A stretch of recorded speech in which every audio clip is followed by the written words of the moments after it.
常放屁是肝不好，医生提醒，放屁多或与这3个原因有关。在四川有一种说法，经常放屁等于身体通泰，意思是体脉通泰，血液流畅。放屁这个词听起来不是很雅观，它其实就是肠道内的空气经过肛门排出体外的过程。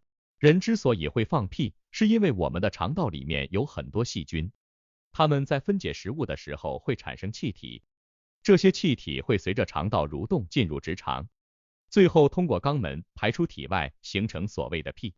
所以只要你吃东西，就肯定会有气体产生，然后就会放屁。按理说这是正常的生理反应，但是如果一天到晚都在放连环屁，那肯定是身体在提示你该做检查了。经常放屁是肝出了问题吗？前面提到，放屁其实就是我们身体里的空气排出来了，这是很自然的事情。不过有时候放屁的味道或者数量变得有些奇怪，这时候你就要小心，这可能是肝脏出问题的征兆。如果你的肝脏出了毛病，比如得了肝炎或者肝硬化，它可能会影响你的消化功能，这个时候可能会感到肚子胀胀的，吃不下东西，甚至还会拉肚子。这些都是因为肝脏不能像以前那样好好工作，不能把毒素排出去，所以身体就会出现一系列的反应。但是大家要注意，肝脏生病可能会让你放屁多一点，但是这并不意味着放屁多就是肝脏生病了。有时候吃了太多的豆子或者洋葱之类的食物，也可能会让你放屁多一点。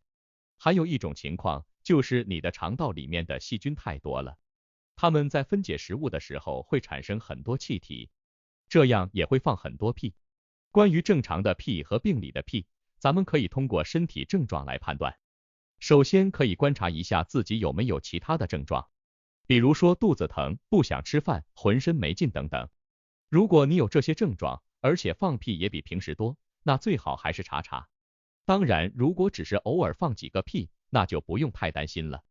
毕竟放屁也是我们身体的一部分生理机制，但只要发现自己放屁的次数越来越多，而且气味难以忍受，就应当去做个检查了。身体放屁跟以下3种原因息息相关。放屁这种尴尬的事情很影响社交质量，有时候自己想憋又憋不住，硬憋着只会让自己腹胀难耐。为了避免这种不适，就要找出屁的来源，尽量少让身体排气。经常放屁跟以下这3种原因有关。饮食习惯。蛋白质的食物，比如牛肉、鸡肉、鱼肉和豆腐等，都是肠气的主要来源。这些食物在我们的肚子里消化的时候，会产生一种叫做氨气的东西，它在肠道里积累多了，就会随着屁一起跑出来。还有高脂肪的食物，比如炸鸡、薯条、披萨和蛋糕等，这些食物不仅难消化，还会影响到肠胃的正常运作，使食物在肠道里待的时间长了，产生的气体也就越多。于是很多人认为多吃高纤维的食物不就行了吗？其实蔬菜、水果和全麦面包等高纤维食物虽然对肠道健康很有好处，但是吃太多的话，也会让肠道里的气体变多。特别是当你突然开始大量摄入纤维的时候，肠道里的细菌在分解这些纤维的时候，会产生更多的氢气、甲烷等气体。还有一类食物，即那些不容易消化的食物，比如全谷类、坚果和种子等，它们在肠道里的消化速度比较慢，给细菌提供了足够的时间去发酵，然后产生更多的气体。为了避免放屁的尴尬，尽量少吃或者不吃上面提到的那几种容易引起频繁放屁的食物，可以适当增加喝水的量，这样可以帮助肠道更好的蠕动，从而减少肠道里的气体。便秘。因为便秘会使粪便在肠道里停留过久，导致肠道内的细菌大量繁殖，产生更多的气体。这些气体会随着肠道的蠕动，通过肛门排出体外，形成所谓的放屁。所以如果你经常放屁，那很可能是你的肠道正在努力工作，试图将那些堆积在里面的废物排出体外。但是频繁放屁并不是一件好事，会让人感到尴尬，还可能会引起腹胀、腹痛等不适症状。最重要的是，长期便秘还可能会导致痔疮、肛裂等肛肠疾病。平时要多吃蔬菜水果，少吃油腻辛辣的食物，这样有助于减轻肠道负担，促进排便。最好让身体动起来，适量的运动可以增强肠道蠕动能力，促进排便。建议每周至少进行3次中等强度的有氧运动，如跑步、游泳、跳绳等。所以，如果你经常放屁，看看自己是不是有便秘的困扰。如果有，就要先解决便秘的难题。3、消化不良。消化不良不仅让你吃啥都觉得没味道，感觉肚子一直胀胀的，还会一直放屁。所谓的消化不良，就是吃进去的东西没有得到足够的消化和吸收，变成了一堆残渣留在了肠子里。这些残渣在肠子里待久了，会影响到你对营养的吸收，还可能引起一系列的消化问题，比如肚子胀、肚子痛、打嗝多、放屁多等等。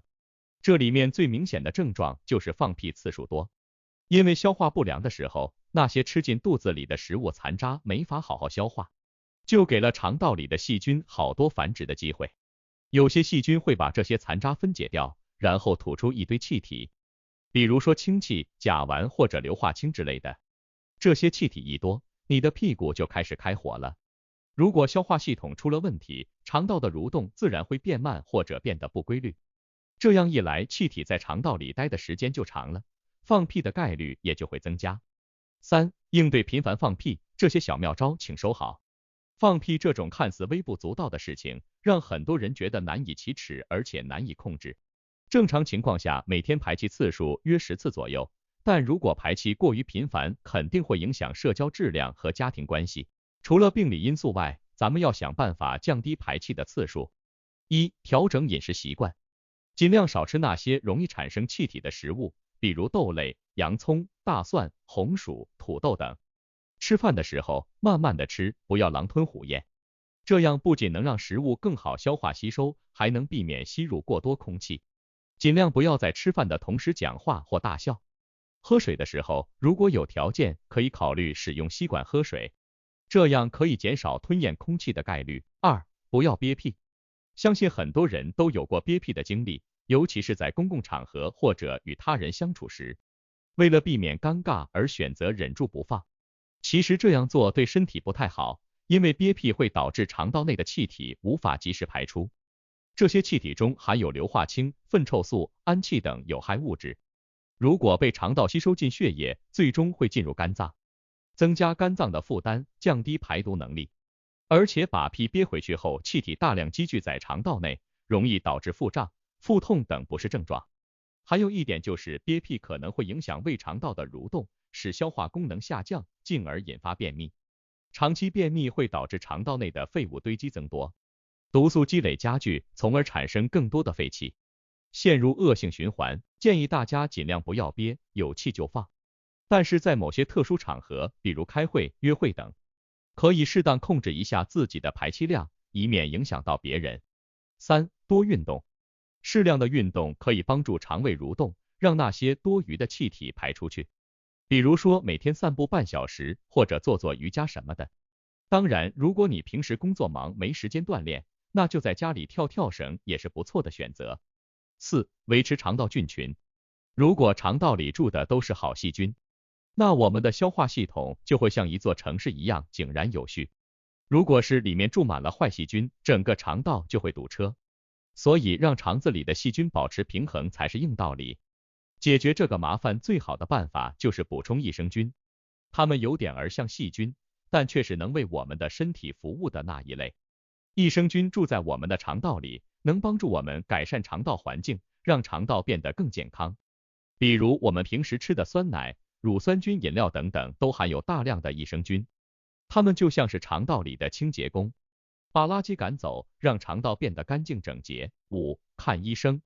如果以上方法都不管用，只能看医生。正常情况下，一天排气10次左右都算正常。但是如果连环屁不断，同时还伴随着肚子疼痛、拉肚子或者体重莫名其妙的减轻等情况，这些可能都是肠道出毛病的信号，比如肠易激综合症或是胃肠炎等等。这个时候就别心疼钱了，赶紧做检查吧。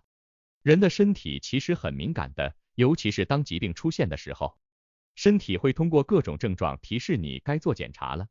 放屁就是其中的一种。